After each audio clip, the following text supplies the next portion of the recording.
Hello class 11. Today we will discuss about the scope of statistics and importance of stats.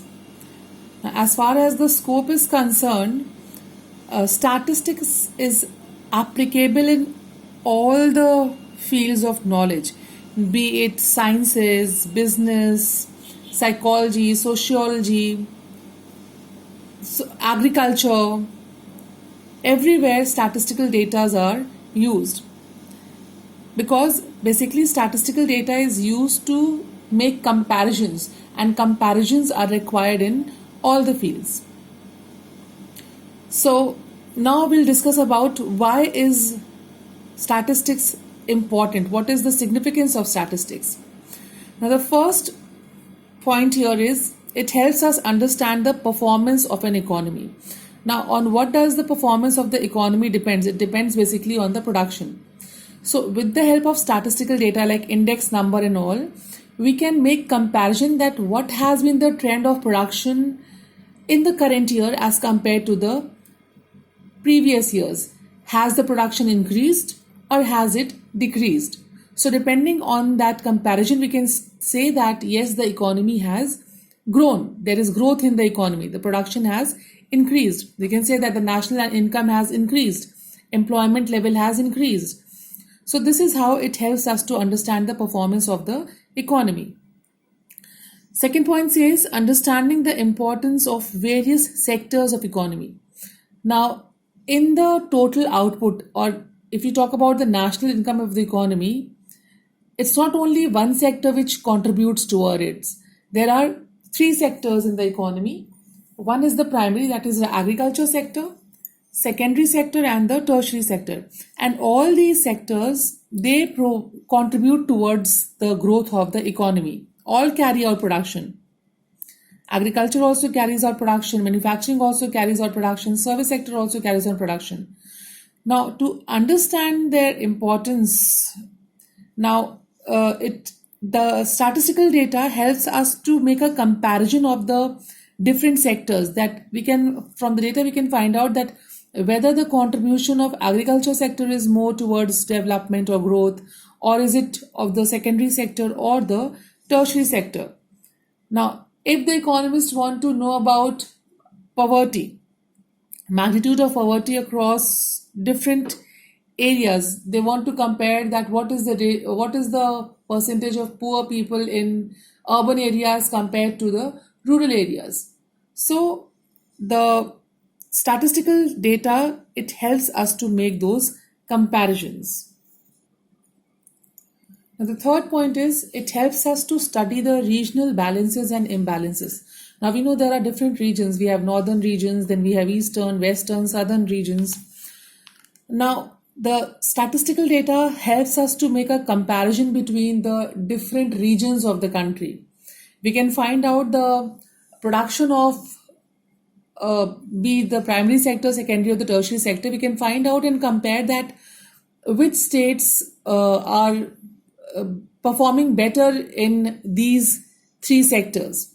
Say for example, if you want to find out the share of different states in the industrial production or in the agricultural production, you can make a comparison with the help of statistical data which are available for production in the different sectors. Now here, like it says, like how much production from agriculture is generated in Punjab and Haryana, and how much is the contribution of the other states in agricultural production, is an important information, because it helps us determine that which regions are more suitable for the production of different goods, and therefore the resources can be diverted accordingly to carry out more production.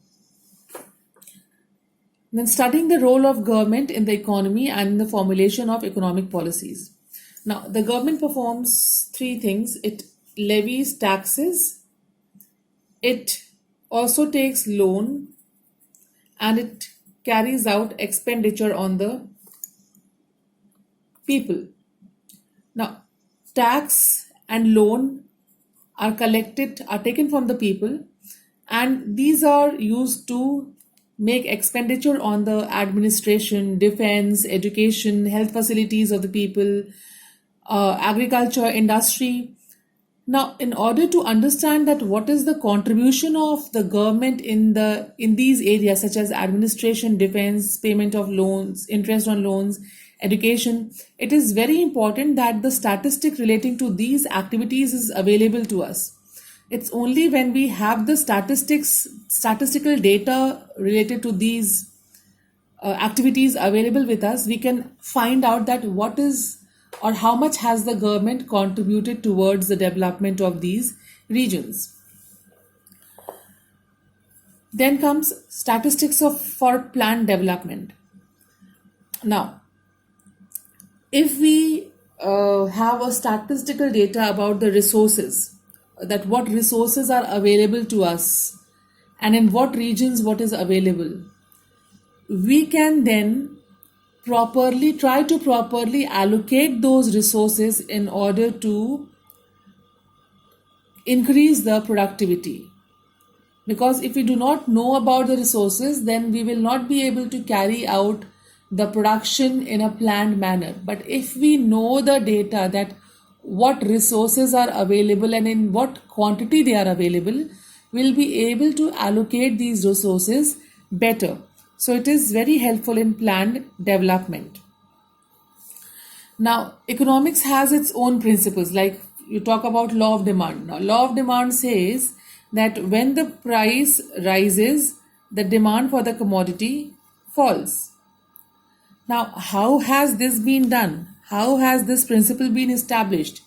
It has been established because the market has been observed by the economist. They have collected data that at different prices, what is the quantity demanded of the commodities by the consumers.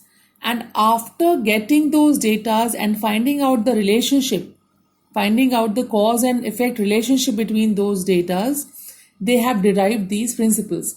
The economist had seen that when the prices of the commodities fall, the demand for those commodities tends to increase. So they have collected a statistical data about that, and they have done quite a lot of research over it. And after that, this demand, the law of demand, has been established. So it helps in the to comprehend better the basic principles of economics. Now, we know that there is problem of unemployment in the economy, there is problem of output, that is production, there is problem of poverty. But then to what extent is that problem existing? To know that, we need it in numerical form, and statistics provide us these informations in quantitative terms. All the problems, that is the problem of unemployment, prices, price rises, poverty, all this can be understood with the help of quantitative terms which are given by the statistical data. So much for today. I hope this is clear to you all. Please go through your book, and if there's anything that you have not understood, do ask. Till then, stay safe and take care. Thank you.